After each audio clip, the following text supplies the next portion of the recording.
Bom, vamos lá então. Voltando aqui, né? A gente até tinha conversado, né, sobre esses tópicos no semestre anterior e eu trouxe para a gente rever mesmo e partindo dessa revisão e a gente vai avançando aí, inclusive com a própria leitura do texto do Beck, que eu sugeri que vocês fizessem, né, para a próxima aula.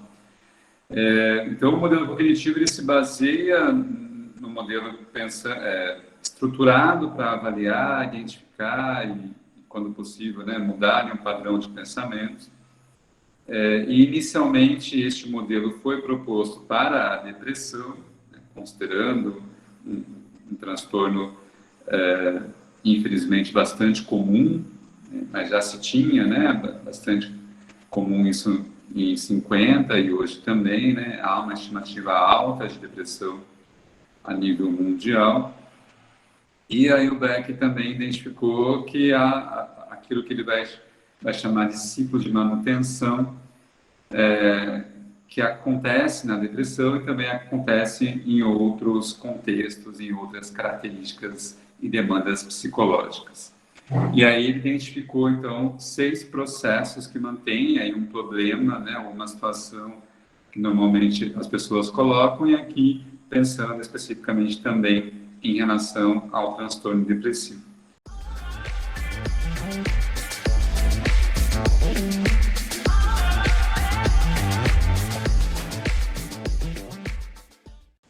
Então, teria, né, os pensamentos automáticos negativos, né, depreciativos, pessimistas, tendenciosos, pensamentos ansiogênicos, né, para outros transtornos. Esses pensamentos se tornando ruminativos na depressão, né, e por conta disso mantendo aquele sentimento depressivo e não a emoção de tristeza, que é característico de uma pessoa que não tem a depressão. Ela sente-se triste e depois, por conta de outras circunstâncias da vida, ela se sente feliz, alegre, com medo, né, esperançosa, enfim. Agora, a pessoa com depressão, né, na perspectiva de ter o diagnóstico, tem este padrão de pensamento negativo e depois ruminativo, que favorece ali a manutenção daquele sentimento prolongado de tristeza, né, e prolongado de um sentimento ali depressivo. Isso altera o humor e a emoção, nessa perspectiva mesmo de prolongar este humor mais para baixo, né, mais, com menos energia, mais triste, né, mais depressivo.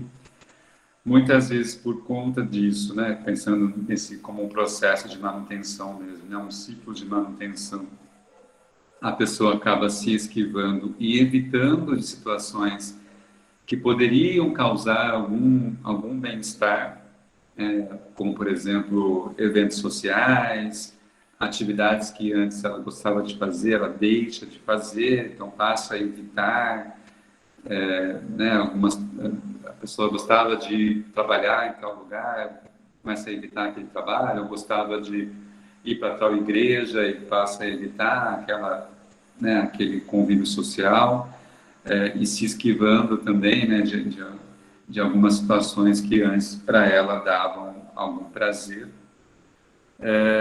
Isso também vai influenciando para os comportamentos disfuncionais, e aqui a gente pensa disfuncional no sentido mesmo de atrapalhar a vida dela, né? Até o autocuidado, higiene, né? A gente atende pessoas que ficam um dia sem tomar banho, por exemplo, né? Sem se alimentar, né, corretamente, com muita dificuldade para dormir, né? Ou dormindo de forma muito demasiada por meio de medicações, ou fazendo um uso muito abusivo de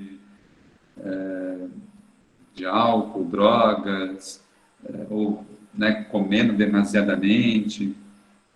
Enfim, então são alguns comportamentos disfuncionais nesse sentido de dificultar ou atrapalhar, né, ou mesmo causar um problema, né, na vida dela e no contexto prejuízo, né, na vida dessa pessoa.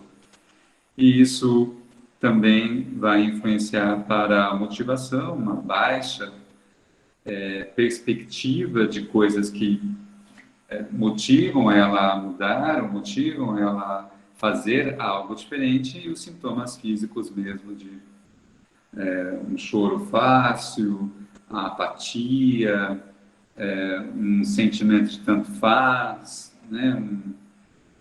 Uma indiferença ali para as coisas que estão acontecendo, até assim coisas que talvez para outras pessoas pudessem ser boas ou mesmo mais difíceis que os problemas que ela está vivenciando ou relatando, ela não consegue ter essa perspectiva, né? Essa visão, né, da gravidade de algumas coisas. Então, esses processos acabam mantendo a depressão e passa a ser esse ciclo de manutenção que é característico desse transtorno. E aí, para a gente, né, quebrar esse ciclo é realmente difícil.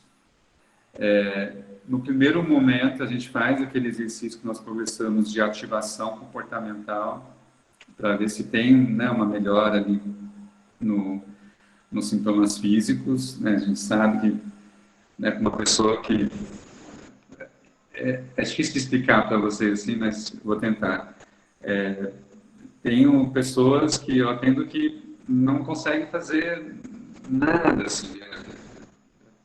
assim, no sentido funcional da vida dela, né? Até coisas que para muitos de nós poderia ser simples, do tipo passear com os cachorros, tomar um pouco de sol, sair de casa, né? Ter ali, preparar um alimento. E aí, quando ela consegue fazer alguma dessas coisas, né, a gente precisa entender que para que ela tenha conseguido fazer isso, ela teve um esforço enorme. Ela não tinha motivação nenhuma para fazer. E mesmo que tivessem pessoas incentivando, ela não tem essa compreensão, não tem essa sensação, né, de algumas vezes não tem mesmo apoio e outras vezes, mesmo tendo apoio social, não interpreta aquele apoio como apoio. Muitas vezes interpreta como sendo hostil, como sendo agressivo, como sendo, né, alguém não validando as coisas que ela está sentindo. Né? Então, pode ser, né, uma das intervenções começar por aqui, porque a gente faz esse exercício, assim, e eu trabalho muito com os pacientes até a questão da disposição dele, porque muitas vezes ele sabe o que tem que fazer. Ele pode me dizer assim, eu poderia fazer uma caminhada de manhã, eu imagino que isso poderia melhorar o meu humor, e realmente melhora, né? Realmente tem ali uma mudança fisiológica importante. E aí eu faço esse questionamento também, o quão disposto ele está para fazer isso. E muitas vezes ele fala, nenhuma disposição, zero, menos 10, né? Não tenho nenhuma disposição para fazer isso. Então, quando ele consegue, quando ele faz, né, a gente precisa trabalhar em um ambiente para reforçar esse comportamento e de alguma forma ir mantendo ele mais funcional, né? Considerando aí as demandas, né, que esse paciente tem, né? No outro momento, a gente vai trabalhando ali os pensamentos automáticos, esse padrão, né, mais negativo de se ver o mundo, o futuro, aquilo que nós entendemos como a tríade cognitiva, né, para diminuir esse autoataque. É um trabalho, assim, pessoal, quase que de formiguinha, assim, sabe? Até, assim, pensando, né, na contra-transferência, dependendo da sua forma de lidar aí com as situações, com as pessoas, né? Porque pessoa muitas vezes, né, se sabota ali, ou, né, ou mesmo quando tem alguma coisa que foi legal, não percebe, não identifica e tem uma avaliação muito negativa de si mesmo, né, de que é um fardo, de que atrapalha a vida dos outros, de que ela é sem graça, de que nem você gosta dela, né, de que está ocupando o seu tempo, poderia estar usando aquele tempo para você atender outras pessoas. Então, elas também vão jogando para a gente, né, um pouco desse ataque que ela faz a si, como se também estivesse atrapalhando a nossa vida, né? A nossa atividade ali, né? Então, é um trabalho assim, bastante difícil quando nós pensamos em transtorno depressivo moderado ou maior, né? E algumas vezes essa pessoa, de fato, pode receber ali algum ataque de alguém, assim, sabe? E aquilo, né, reforçar muito a perspectiva dela de que ela não é capaz, de que ela não dá conta, de que ela não sabe, enfim. Então, precisamos e ficar ali ruminando, né, aquele pensamento, aquela avaliação de si, né? Aí diminui o humor, diminui a emoção, ela passa a evitar situações em que ela possa se sentir assim, e é qualquer situação. Porque você até poderia pensar assim: ah, eu tenho um relacionamento ruim, abusivo com alguém, que me faz me sentir mal, e eu quero terminar, e eu passo a não querer, e eu me esquivo disso, né, e rompo ali com aquela pessoa. E depois segue a vida, né? Uma pessoa que vai lá, talvez arrume outro namorado ou não, né? E segue o baile, né? Uma pessoa depressiva, não, assim, né? Muitas vezes não tem, pode ter também, né, esse histórico, mas pode não ter esse histórico de abuso, um trabalho abusivo, um relacionamento abusivo, e ela passa a evitar qualquer situação. Qualquer situação, qualquer trabalho, qualquer namoro, qualquer contato ou convívio social, né, de fato ali vai minando a energia dela e os comportamentos, né? De fato, ela passa a não fazer nada durante muito tempo, assim, ficar na cama o dia todo dormindo, né? Ou só vagando ali no celular sem ter nenhuma resposta, né? No humor dela, né? Então a gente vai, de alguma forma, aqui pode, né, assim, não necessariamente é o começo do processo, mas nos ajuda em algum momento. Então a pessoa, né, no modelo cognitivo a gente levanta essa hipótese, né, de que ela tem ali uma predisposição, nós entendemos como a vulnerabilidade cognitiva, né, que nós conversamos no semestre passado, algumas vezes por conta aí, né, de experiências negativas, são traumáticas que ela possa ter tido ali na infância e na adolescência, que fizeram ela ter aquela perspectiva de mundo, aquela perspectiva de si, né? Então, quando eu conversei com você, né, cenários que são têm demandas sociais tão graves, são tão privativos em relação a alguns recursos básicos, isso pode, né, causar ali, ter uma influência, né, importante em relação a algumas situações complicadas, né, na vivência das pessoas, né? Então, quando a gente fala no modelo cognitivo, a gente não desconsidera o aspecto social em hipótese alguma. É claro que a gente pode ter pessoas em uma condição melhor, né, na vida classe média, média alta, que ainda assim constrói uma perspectiva negativa sobre si no futuro, mesmo não vivenciando diretamente uma condição social precária. Mas dentro desse cenário, é o cenário para que isso aconteça, né? Né? E aí é muito difícil a gente trabalhar, é muito difícil a gente propor A alternativa sendo que a pessoa não vê condições mesmo. E aí ela vai criando, então, né, esses esquemas de privação, de medo, de angústia, de não ter, né, de falta, aí desde falta do básico ali até a falta do carinho, da atenção, né, do convívio, e aí a exposição a situações de violência, de vulnerabilidade, né? Tudo isso vai criando, de fato, uma crença de que o mundo é assim, de que as pessoas são desse jeito e que não vai mudar. E esse é o ponto, né? É um mundo daquele jeito mesmo para aquela pessoa. E o nosso mundo, a nossa perspectiva de mundo e de futuro, né, não é padrão. A gente tem que olhar para aquele padrão, né, e entender aquele contexto, mesmo sabendo que muitas vezes é um contexto diferente do nosso. Essas crenças que a gente vai, esses esquemas, né, que a gente vai construindo na infância e na adolescência, né, entendendo aí como uma forma, né, de se ver e de entender como as coisas são, né, como as coisas deveriam ser. Então eu vou criando ali, né, perspectivas, né, visões sobre as pessoas, visões sobre mim, visões sobre o mundo, visões sobre as possibilidades, visões sobre os meus recursos, né?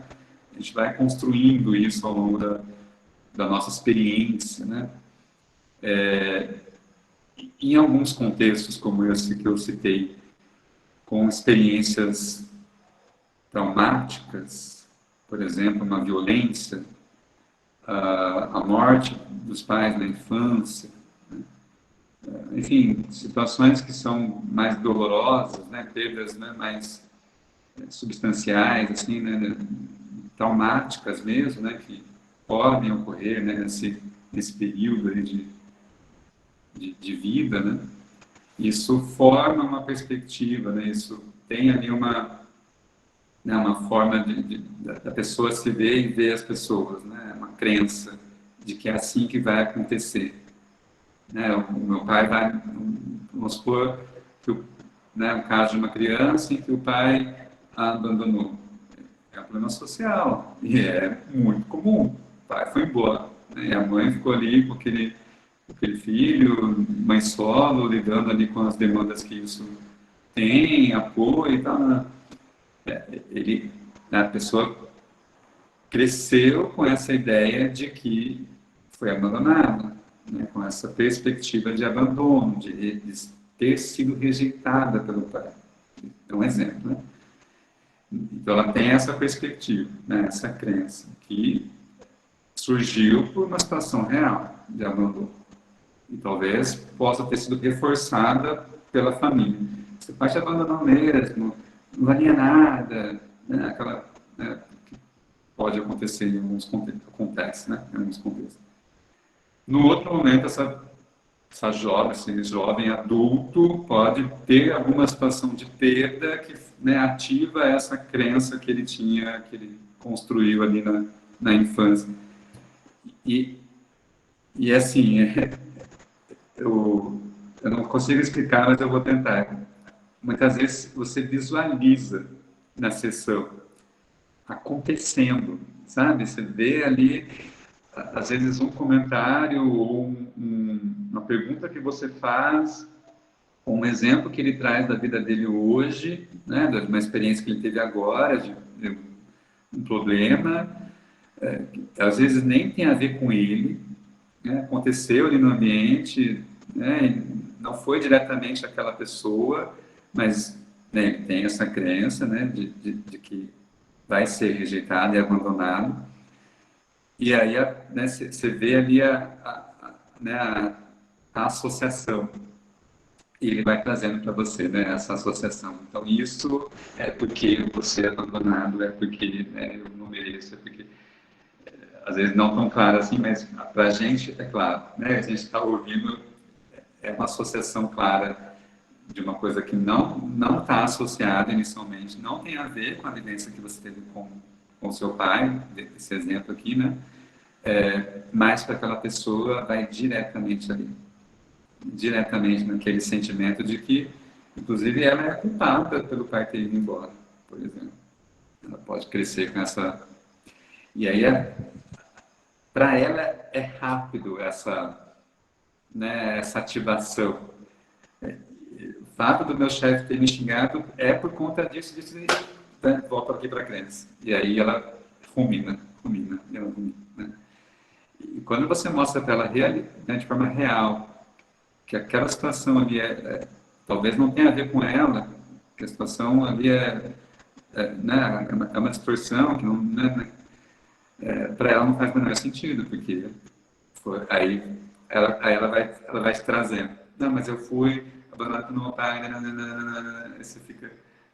aí você volta para trabalhar essa questão, que muitas vezes não é uma distorção, percebe?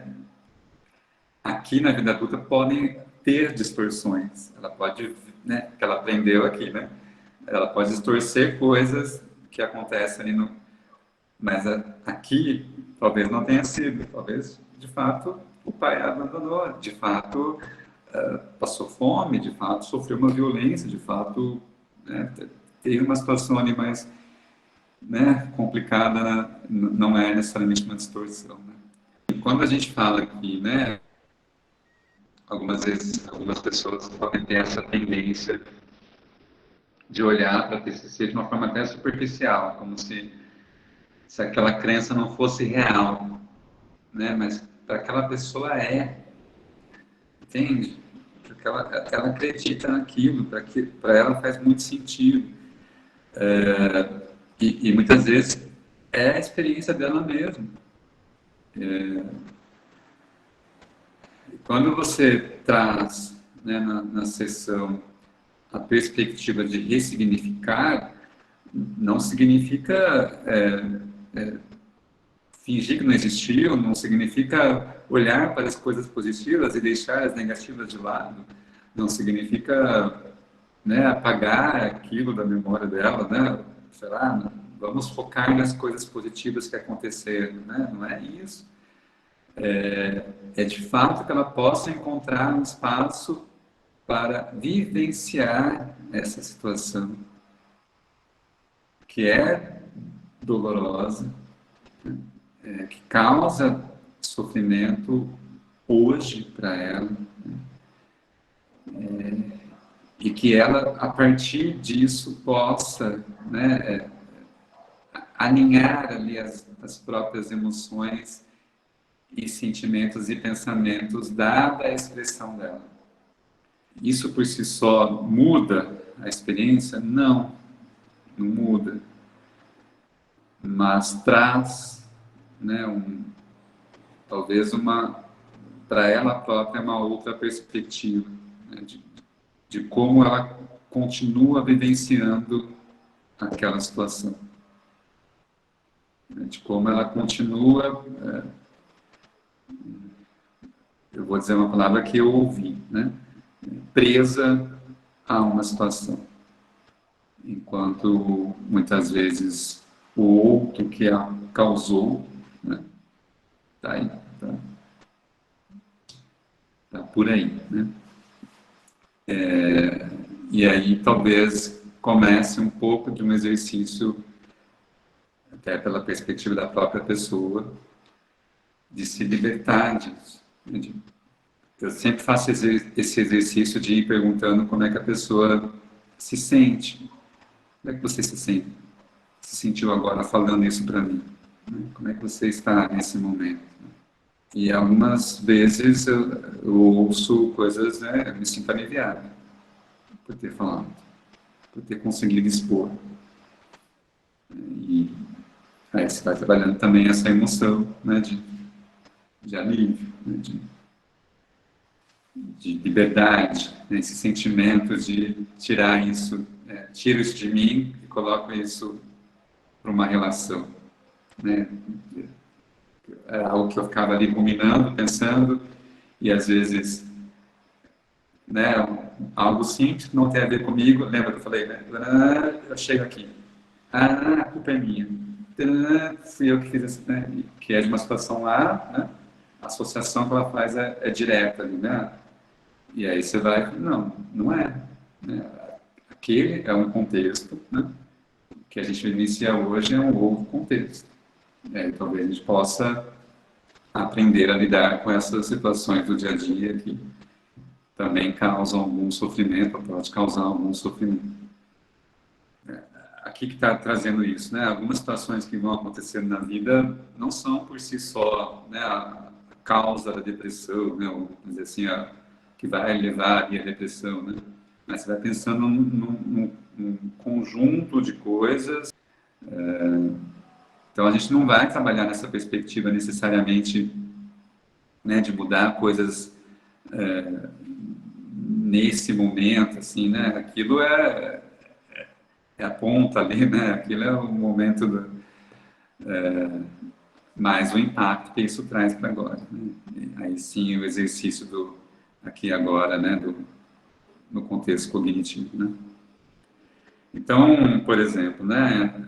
Em resposta a situações traumáticas, uma pessoa que não tem a vulnerabilidade cognitiva depressiva, né? Que não tem a tendência, né? Ou, enfim, talvez não tenha tido uma experiência traumática, né, naquela construção das crenças centrais e intermediárias, né, que é a infância e a adolescência, ela pode avaliar ali, né, os eventos da vida e pensar, não, isso aqui foi muito pesado, eu preciso de um tempo para lidar com isso, né, sofrimento, né, e talvez ter, né, estratégias mais funcionais ali para dar conta das experiências da vida dela, né.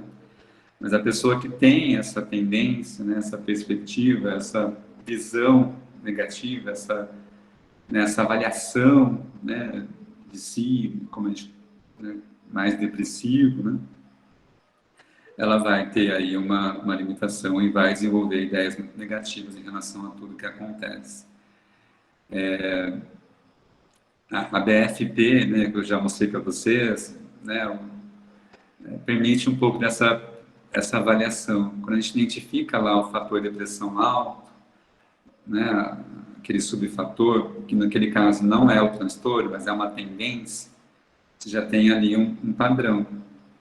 Né, e a partir dali você já consegue, olha, existe aqui, né, você estudando o caso, né, uma tendência negativa. Então, se acontecer coisas muito traumáticas, e às vezes, né, e acontece, né, porque a vida acontece, né, as coisas vão acontecer, mas às vezes são várias coisas ao mesmo tempo, várias situações traumáticas, às vezes pode demorar, né, enfim, essa pessoa vai cair em depressão, essa pessoa vai, de fato, cair em depressão, né, deprimir ali, né? E aí a gente vai conseguir, né, ter estratégias para a gente, né, enquanto serviço aí, né, e família aí, né. Então é um instrumento que eu realmente gosto de usar, assim, e vai nos dando esse parâmetro dessa tendência, né, e você já começa a fazer um exercício de trabalhar um pouco essa perspectiva, né, essa visão, né, que a pessoa tem. E aí aquilo que nós conversamos, né, da tríade cognitiva, a avaliação de si e mundo futuro, essa organização em termos de crenças e esquemas, né, que é a forma né, de entender isso tudo, e os erros cognitivos que podem acontecer por conta desses esquemas, né? Então, processar informações de uma forma distorcida por conta das crenças que ela tem, assim, né, que ela desenvolveu e aprendeu ao longo da vida dela.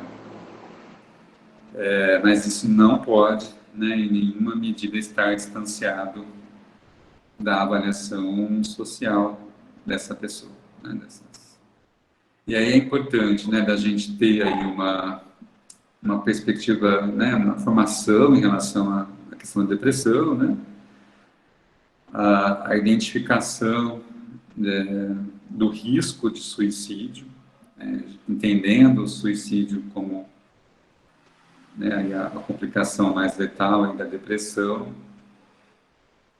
E